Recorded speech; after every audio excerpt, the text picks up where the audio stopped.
Tonight, with supporters packing the courthouse and protesting outside. Freedom Convoy organizers Tamara Lich and Chris Barber find out they will not spend any more time behind bars. Handed conditional 18-month sentences. Was there remorse for what she did? No. What their lawyers are saying tonight.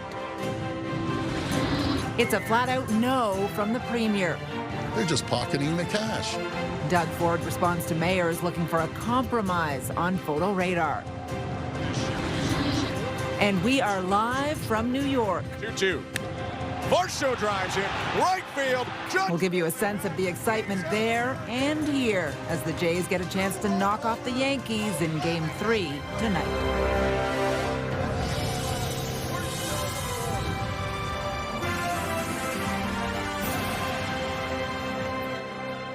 Good evening. Two organizers of the Freedom Convoy that gridlocked the city's downtown core for weeks 3 years ago have been spared further jail time. Convicted of mischief for their roles in the protest, Tamara Lich and Chris Barber both handed conditional sentences today. CTV's Katie Griffin was at the courthouse earlier and is here with the details. Katie. Patricia, the courtroom was packed with more than 100 supporters. The judge acknowledging to some the two are heroes and both have experienced hardship. But she says she also had to consider the harm the protests inflicted on people and businesses in the city. And while they tried to mitigate the situation by working with officials to shrink the protest footprint, she said it did not absolve them of liability. The organizers of the Freedom Convoy walking out of court to cheers and applause. We are still very seriously considering an appeal of the conviction for mischief.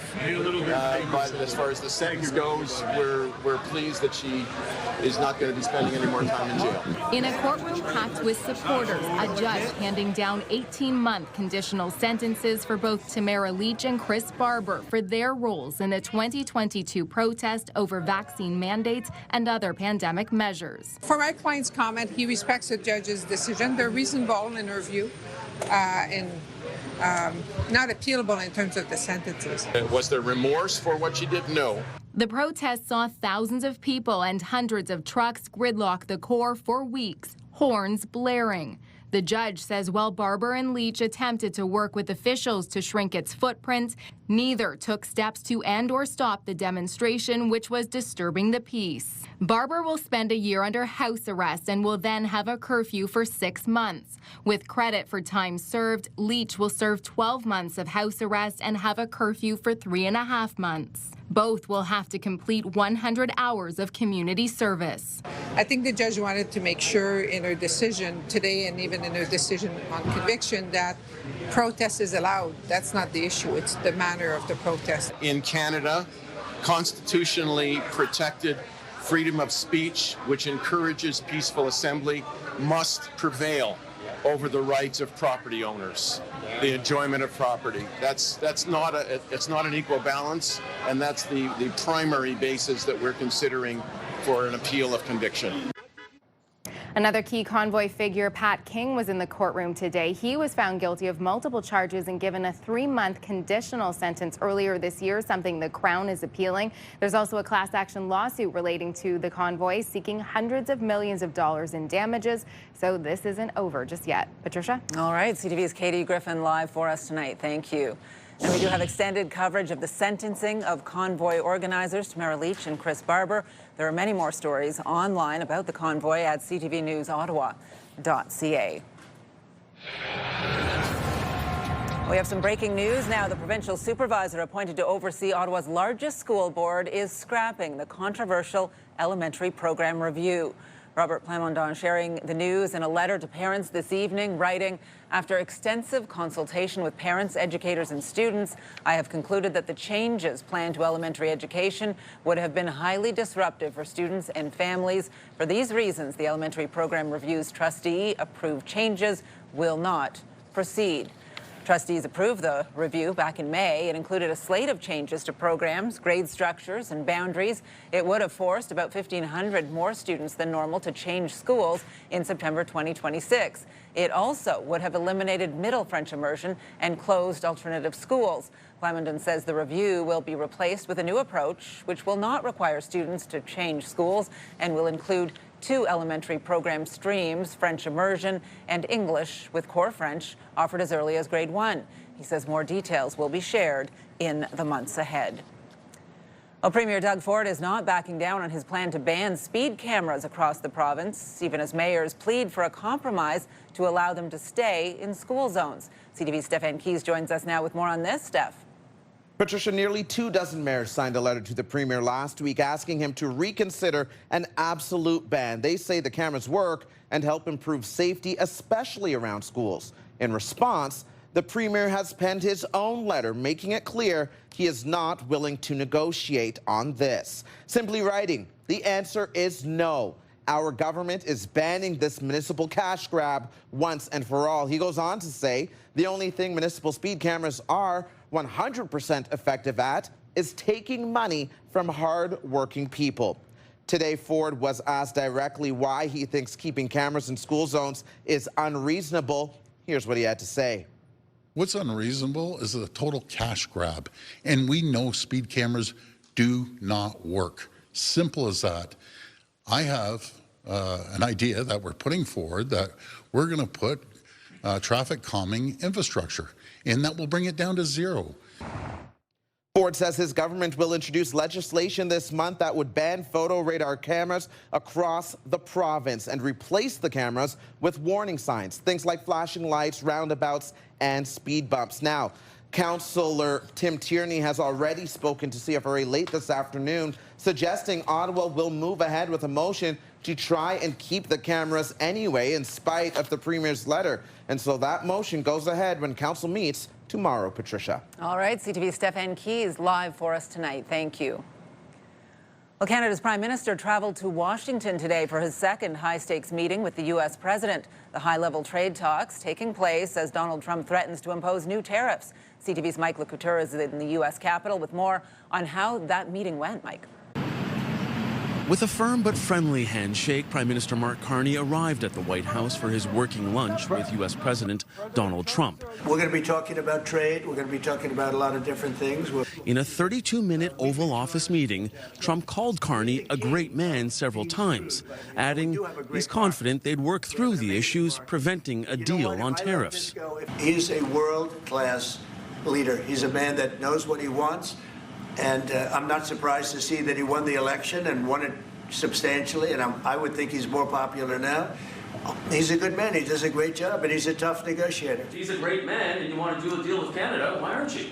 Because I want to be a great man, too. Trump says the two countries are in a natural business conflict because Canada and the U.S. want to make similar things on both sides of the border. It's a tough situation because we want to make our cars here. At the same time, we want Canada to do well making cars.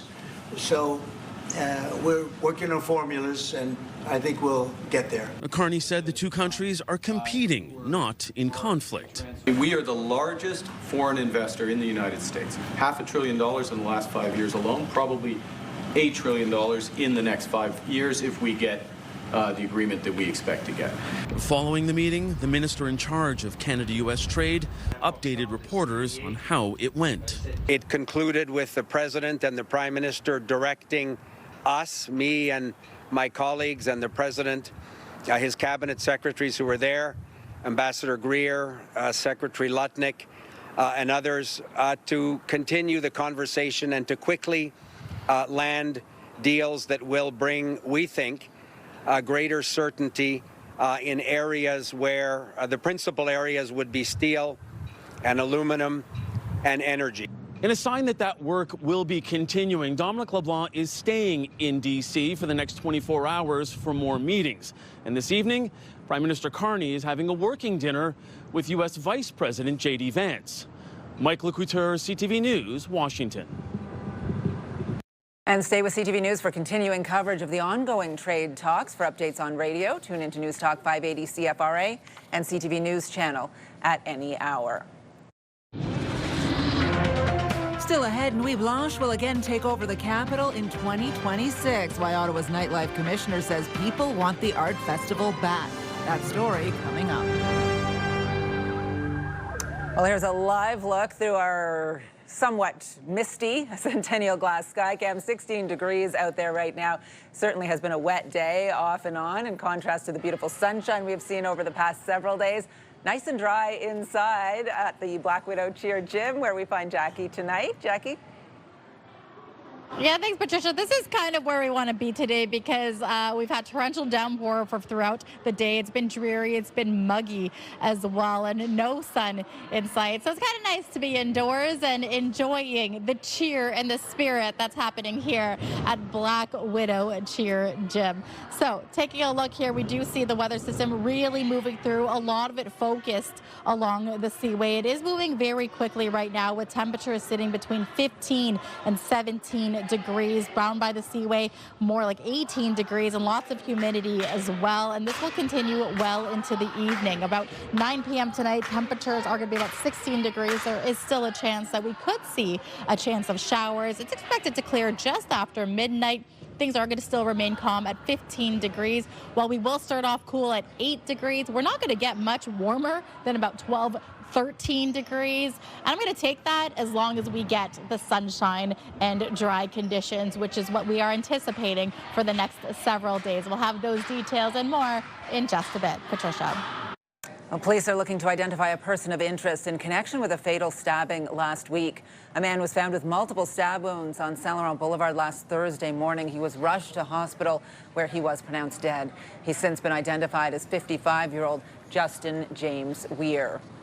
Well, today, investigators released this video of a man who was seen in the area around the time of that stabbing. Police are asking anyone who recognizes him or anyone with information to contact the homicide unit. A 47-year-old Ottawa man is facing charges in connection with a collision in Stittsville this summer that left a cyclist with life-altering injuries. Emergency crews were called to the intersection of Harry Douglas Drive and Sweetenham Drive on July 22nd. The cyclist, named Ghost, was found with life-threatening head injuries and multiple broken bones. Ghost is the child of CTV Ottawa's former makeup artist, Leslie Ann Barrett. Ghost remains in hospital. 1 year after the city implemented the 3-item garbage limit, it appears the policy is achieving its goal. Councillors voted to introduce the measure in 2024 to help extend the life of the Trail Road landfill. And tonight, new data shows less waste is going to the dump. CTV's Austin Lee is following this for us today and joins us with the latest. Austin? Patricia, between an expanded green bin program and limiting how much trash residents can put to the curb, the city is focused on extending the life of the landfill to 2049. It's been 1 year since the city changed the way garbage is collected, imposing a 3-item limit for each household. I think people are a little more disciplined about what they're doing, but at the end of the day, garbage is garbage and it's going to the dump. Most say it's been easy to accommodate. I haven't changed any of my habits recently, so yeah, we kind of considered it when we heard it, but then we just kept on doing what we were doing, and nobody's pushed back on it, so I think they've been pretty forgiving. Now, new data suggests the change is making an impact. Between October 2023 and September of 2024, more than 125,000 tons of trash wound up in the landfill. In that same period following the implementation of the garbage limits, that total dropped to nearly 103,000 tons. I think people are more disciplined about how they handle their garbage. There's no doubt about that. They fold things up and they put it somewhere where they probably shouldn't if they're forced to. A city spokesperson says it's difficult to point to a single reason for the decrease, noting economic changes, population trends, and changing packaging materials all impact waste totals. Residents, meantime, question whether people are simply getting more creative when disposing trash. Unless the industry changes with their packaging and whatnot, we are still generating waste. The question is where is it going? I don't believe that, unless it's all going into commercial dumps somewhere else. But I don't think it's changed people's consumption. The city says a 3-item policy update is coming to City Council later this month. And the city has also identified a waste-to-energy incinerator as one of the options to deal with future garbage. But that, of course, would cost a lot of money, between $497 million and $862 million to build. There's also a complex regulatory approval process. Patricia. Garbage is expensive. All right, CTV's Austin Lee live for us tonight. Thank you. Well, a grim anniversary was marked today in Israel and around the world. 2 years since the October 7th massacre, the deadliest attack on Jewish people since the Holocaust. She's my heart, and they took it from me. More than 1,200 people were killed by Hamas terrorists and more than 250 were taken hostage. 48 of them remain in Gaza. For many, including those here in Canada, life since that horrible day will never be the same. Peace was a big part of my life growing up, and talking about peace and learning Arabic at school and like talking about sharing future. And I don't know that that's something that will happen when I get to see it. Rayut Kader grew up on a kibbutz in Israel and moved with her family to Canada 7 years ago. Her family has experienced anti-Semitism since the war in Gaza began, and for many Canadians with family there, each day is marked by dread, waiting to hear if loved ones there are still alive. Leaders are meeting in Egypt this week, negotiating the terms of a possible ceasefire. You can scan the QR code on the bottom of your screen to link to us online or visit ctvnewsottawa.ca. We have more details on the ceremonies taking place around the world to mark the anniversary of the October 7th attacks. Well, the Blue Jays are in New York tonight, one win away from sweeping the Yankees and notching their first series victory in almost a decade, while the bandwagon is nicely full. Hardcore, dedicated longtime Jays fans say this bit of success is bringing back some pretty amazing memories of an era when the Jays were on top of the world. CTV's Caitlin Wilson has the story. Buck Martinez. Every baseball in this basket tells a story, just like the autographed Blue Jays jersey inside Peter Batchelor's house. We were invited to Rideau Hall to visit the Blue Jays in December the 16th, 92.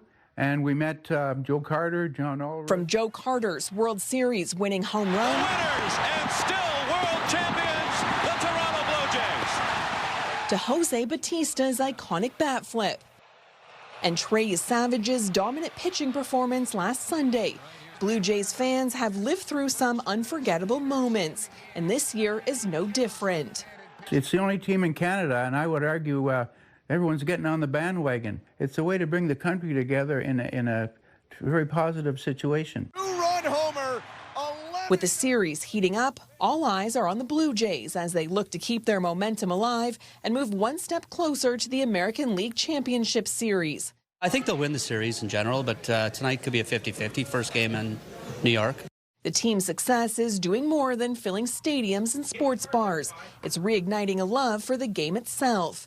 And local teams like the Ottawa Titans are feeling that energy too. The more people that get exposed to the sport of baseball and how great it is, I think the more people that will want to play it.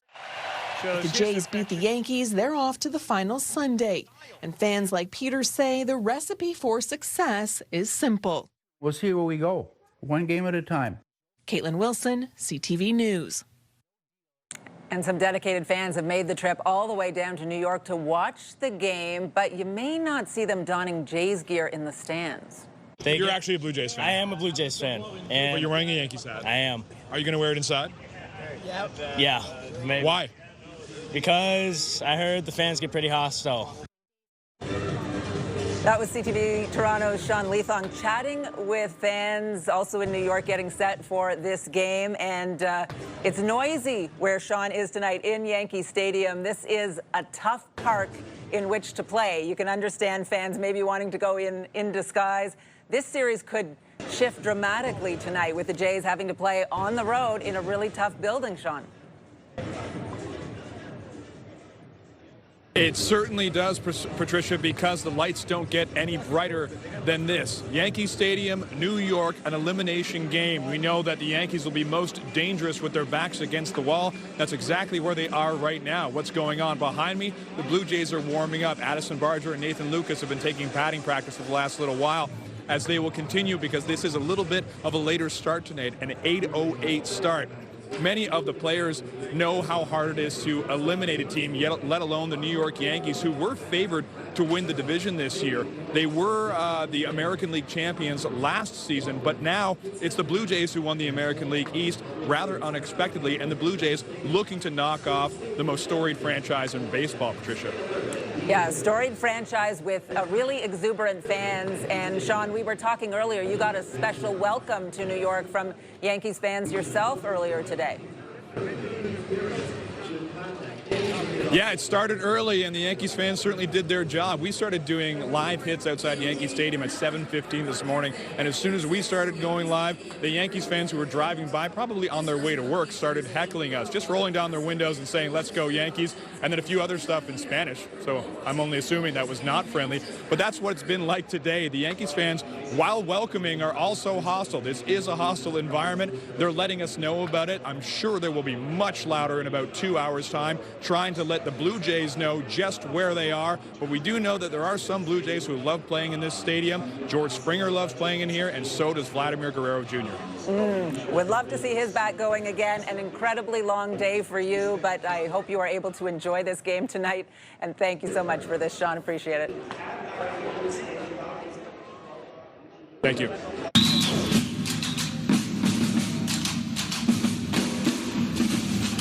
Well, coming up, we'll share the details on a new nighttime festival returning to the city. Jackie. Thanks so much, Patricia. Lots of action going down here at Black Widow Cheer Gym. I want to bring in Savannah, also known as Savvy to Friends. This team has been to Worlds. They've been to Nationals. What is it about the competition season that you look forward to the most? I love all the spirit and energy at the competitions, and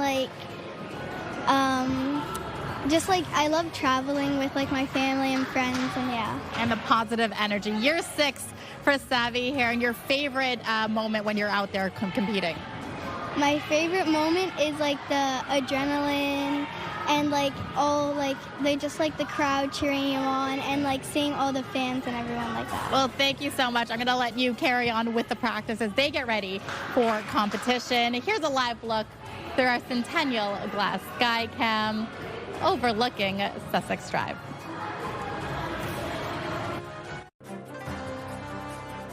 Well, our popular Team of the Week segment is back. If you want to be a part of our Myers Automotive Group Team of the Week, upload your video to ctvnewsottawa.ca. We'll get ready to stay up late next fall. Nuit Blanche, an all-night arts festival, is returning to Ottawa.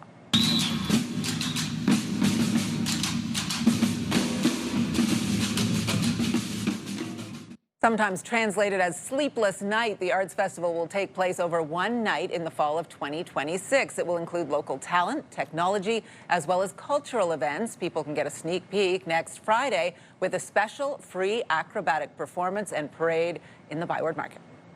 Bringing back Nuit Blanche has been the hottest topic I've heard about since I took the position last year. So many people came to me and said, "You got to bring back Nuit Blanche." I mean, I think we have a really strong cultural and artistic scene here in Ottawa. We already had the Nuit Blanche before, and I think we're just going to build on what was done before and expand it.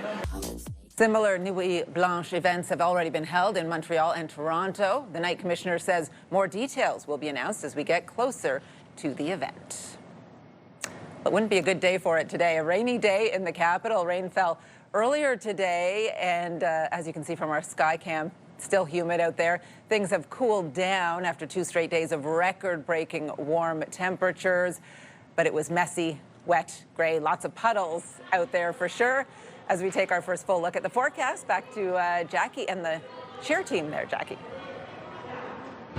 Thanks, Patricia. Yeah, really glad we're indoors today because we did not want to be outside with the downpour. The rain is continuing to move through the region well into the evening, so we can anticipate it's going to lift even just after midnight. So again, the heavy rainstorm going through. No watches or warnings in place, but there is still a chance we could see some pop-up thunderstorms developing. So right now, about 16 degrees with the humidity feeling closer to 20. We did see a daytime high of 21. But for the rest of the week, we are anticipating temperatures around the mid-teens. So here's that weather system that we are tracking, and it is going to take us well into the evening. By Wednesday morning, we might see a little bit of cloud cover, but mostly sunshine to start us off in the morning. By the afternoon, there might be a slight chance that we could see some light drizzle moving through. Shouldn't impact you very much throughout the Wednesday because it is going to move through very quickly. And by Thursday, we're going to expect not really many clouds,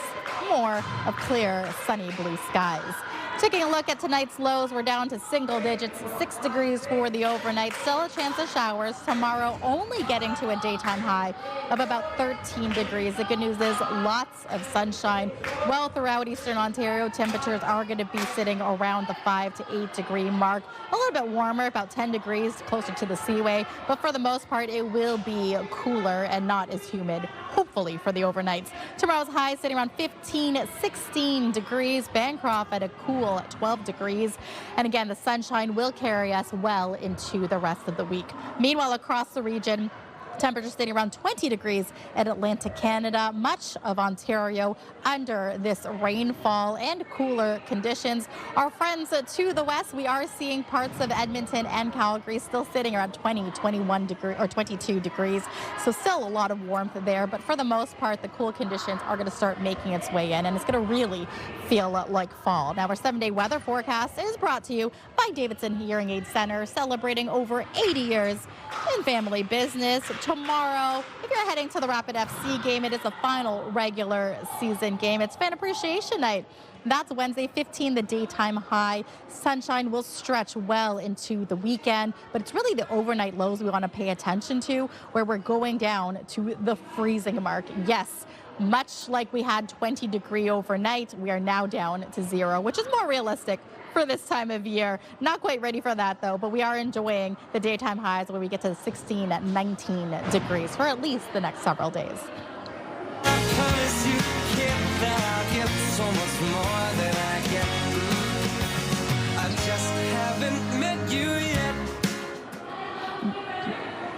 Grammy Award-winning singer and songwriter Michael Bublé is coming to Ottawa on January 16th for one exclusive performance.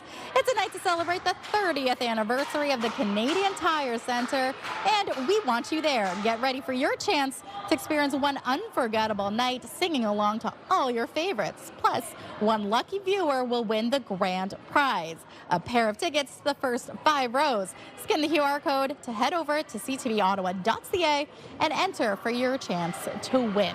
Wishing you all the best of luck. All right, so as mentioned, we are hanging out here, Black Widow Cheer Gym, having a ton of fun. I was wearing the blue or the shades of blue, Patricia, to cheer on the Jays, but hey, it happens to be the team's color as well. We'll be speaking to the coaches in just a bit later on in this show and what they're gearing up for their 23rd season for here in Ottawa. And I bet they could do a pretty good Jays cheer, too, that group. All right, Jackie, we'll talk to you in a bit. Well, coming up, we'll have more on some new changes that could be on the way for landscapers in the city of Ottawa. CTV News community and weather anchor Jackie Perez. Weeknights.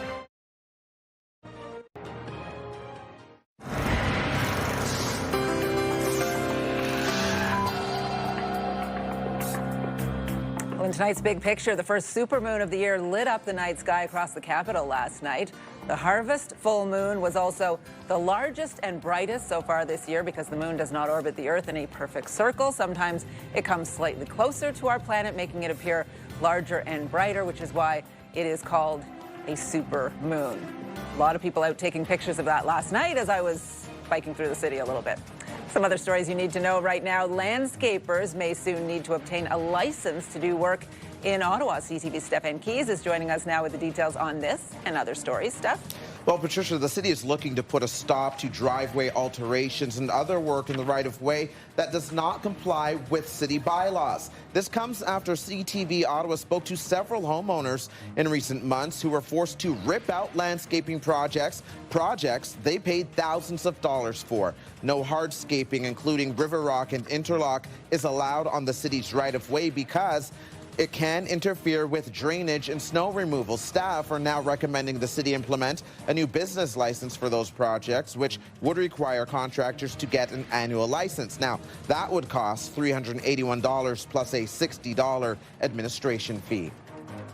911 call transfer requests are more popular than anticipated here in Ottawa. In 2023, the city launched a program with a third-party provider to allow operators to transfer 911 calls to other cities. Ottawa business person Michael Wood advocated for this after trying to call 911 for his brother in Toronto.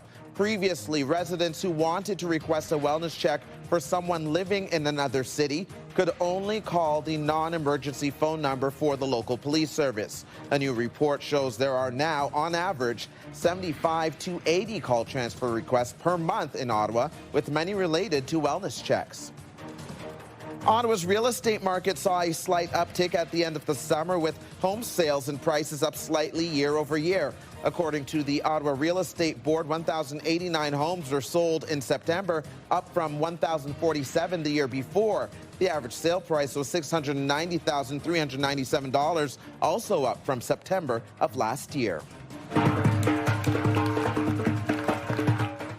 Officials from the Bahamas were wining and dining tourism professionals at the Brook Street Hotel in Canada last night, hoping to woo Canadian snowbirds looking for a sunny destination this winter. The sales pitch coming to 3 Canadian cities this fall, starting here in the capital, where there will be more direct flights from Ottawa to Nassau.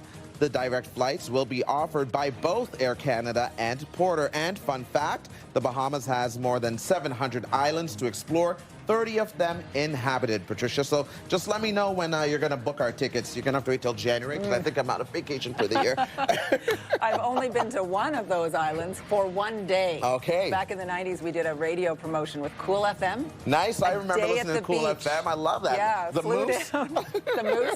Flew down with the moose in the morning, flew back that night. So I think we're due. Jackie, what about you? Can we get a cheer for a little trip to the Bahamas maybe this winter? If it'll to get us to the Bahamas, Patricia, I'll do it. But I was also trying to figure out how to get everyone to do the Let's Go Blue Jays 7th inning chant. So we still got time. So we have until the end of the show. I do want to bring your attention to, this wonderful crew here. We've got coaches, we've got Josie, we've got Selena. And the great thing is that they've been part of this program for several years. Josie, I'm going to start with yourself. 13 years with this program, 6 as a coach. Just what does it mean to you for the power of sport and getting young girls involved in sport? It's just really nice to see them learn how to be good teammates and just become like really good human beings. They learn a lot of things through cheerleading, sports in general, but in cheerleading, like they're lifting other human beings up physically. So it's also nice to see them do it like through words and spiritually and stuff. And we are in the middle, we're starting up and gearing up for competition season. I want to bring year 1 coach.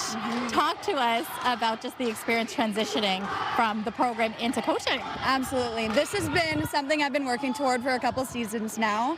I'm just so excited to be here, especially with this team. This team has such an amazing track record. Last season, they just did absolutely phenomenally. And we're hoping to do the same thing, but we did switch divisions this season. So we are in a higher division, higher caliber, and we're really, really excited. Right now, we're just preparing for our season, and we're just really excited. Let's talk about this team just behind us. You're saying they're getting ready. What's happening here right now? Talk to me about these girls. How old are they? What team is this? So this is a U12 high performance level 3 team. Right now they're doing their pyramid. This is what will basically close out their routine. They'll start doing this around the 2-minute mark of their 2-minute and 30-second routine. Yeah. And there they go, holding their final structure. I'm still intimidated every time I look at this. I know everyone's like, are you going to do something? Are you going to cheer? I was like, no, I don't think so. We'll leave it to the crew. Thank you guys so much for having us here. If there's one thing you want to take away for people, because this is ages 3 and up, I think that's also for adults as well. Yes, we have a parent team. A lot of parents in the gym, they know that the sport is hard, so we introduced our parent team last season. So, their kids are practicing, they'll be practicing at the same time, and it's the best thing in the world. Okay, well, thank you. Maybe that gives me more confidence to try a little something here. Yeah. We've got time. Maybe we'll do a little tumbling. Maybe, Patricia. But for now, we'll take it back to you. So what you're saying is you are definitely going to do a little something for us. That's what I took from that. No promises. All right. Let's go, Blue Thanks, Jays. Jackie. Go Jays! Now, they're using this important funding as a way to reward conservative insiders. Well, just ahead, Doug Ford under fire after grants from a provincial fund were traced to lobbyists with ties to the Premier. Get the latest live local breaking news. Sign up now for our morning and evening CTV News Ottawa newsletter. The best local content from CTV News, Your Morning Ottawa, and News Talk 580 CFRA. Get it all in one place. Sign up now at ctvnewsottawa.ca. The CTV News Ottawa newsletter is brought to you in part by CAA Business.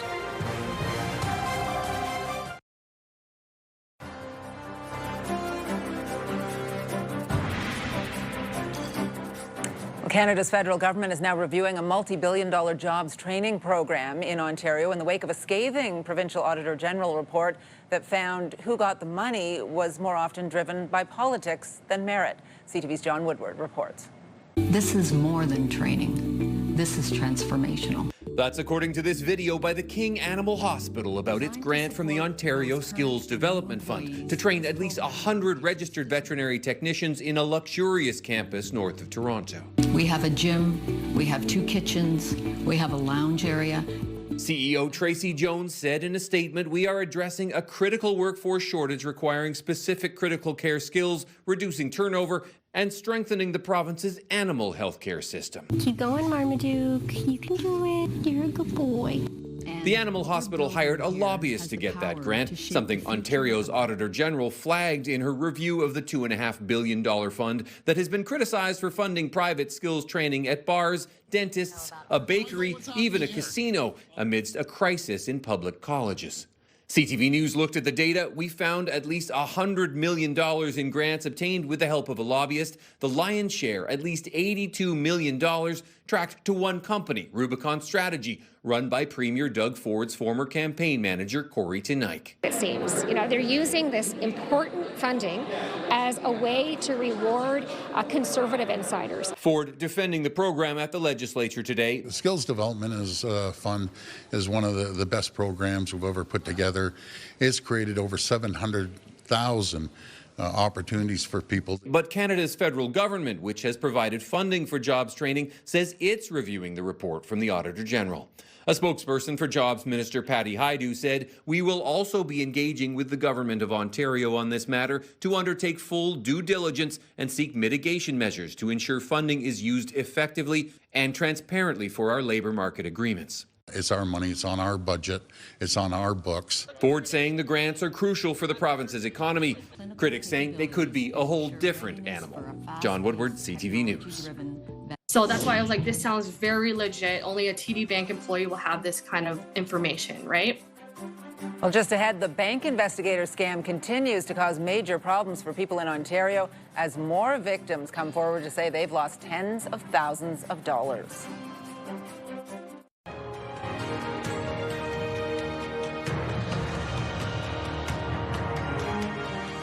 The bank investigator scam, where criminals pretend to be bank employees claiming to protect your accounts, continues to defraud people across the country. As CTV's Pat Foran reports, criminals are taking new steps to make the scam seem more legitimate. There's some fraud charges that were happening on your card. Kimberly Liu of Toronto says in August she got a call from someone claiming to be with her bank. The person said her accounts were in jeopardy. The phone number appeared to show it was from TD, and the caller knew her personal information, including recent transactions and people on her e-transfer list. So that's why I was like, this sounds very legit. Only a TD Bank employee will have this kind of information, right? Liu was told her bank cards had been used in a skimmer and they needed to be canceled and replaced. They sent someone to her home to pick them up. I gave them my physical card to this courier in the envelope. And then I guess, I don't know what happened after that. They drove off. As soon as they had her cards, they started to empty her accounts. She was scammed out of $32,000. I literally went to my dad. I was like crying. We called TD Bank right away to say, hey, like, this is what's happening. Looking back at the event, I don't know that I would have done anything different just because of how convincing it all was. Mabel Perez Ramirez of Oshawa also got a call saying her accounts were at risk and her cards needed to be replaced.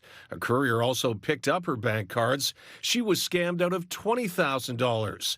She was shocked her account could be emptied without intervention by Scotiabank. How has such a large sum of money been taken out all in one day, 1 to 2 days, and they weren't flagged about it? To avoid this scam, never give your bank information or PIN to anyone. Never hand over your bank or credit cards. If a caller claims to be from your bank, hang up. If in doubt, call the number on the back of your card. Both TD and Scotiabank did not reverse the fraud charges. Both victims say banks need to do more to protect their clients. There needs to be more pressure put on banks to be accountable for their role in this. I was hoping to get a house in the next few years. And so with the credit card debt of that much, it's a lot of money. Pat Foran, CTV News. Well, coming up, we'll share some of the incredible sights from the world's largest hot air balloon festival. Jackie. Well, thanks so much, Patricia. I've got Team Poison with me, and yeah, we know that the Blue Jays are going to be taking the pitch very shortly. You guys ready to cheer them on? Yeah! All right. Okay. Okay. Blue Jays. Blue Jays. Let's play ball. We are ready to go. Here's a live look through our Centennial Glass Sky Cam overlooking Sussex Drive. Current temperature sitting at 16 degrees.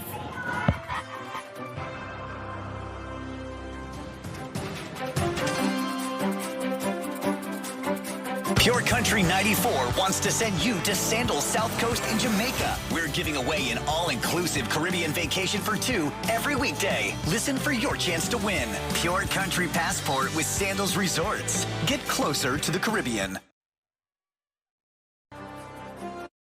Hairstyles, courtesy of Salon Fiorella. Here's a recap of the top stories we are following right now. We are still very seriously considering an appeal of the conviction for mischief. 2 prominent Freedom Convoy leaders given conditional sentences for their roles in the protest that took over downtown Ottawa for weeks in the winter of 2022.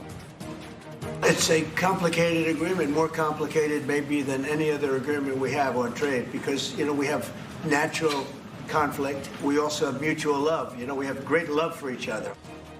The U.S. president hosting Prime Minister Mark Carney at the White House today with trade and security front and center.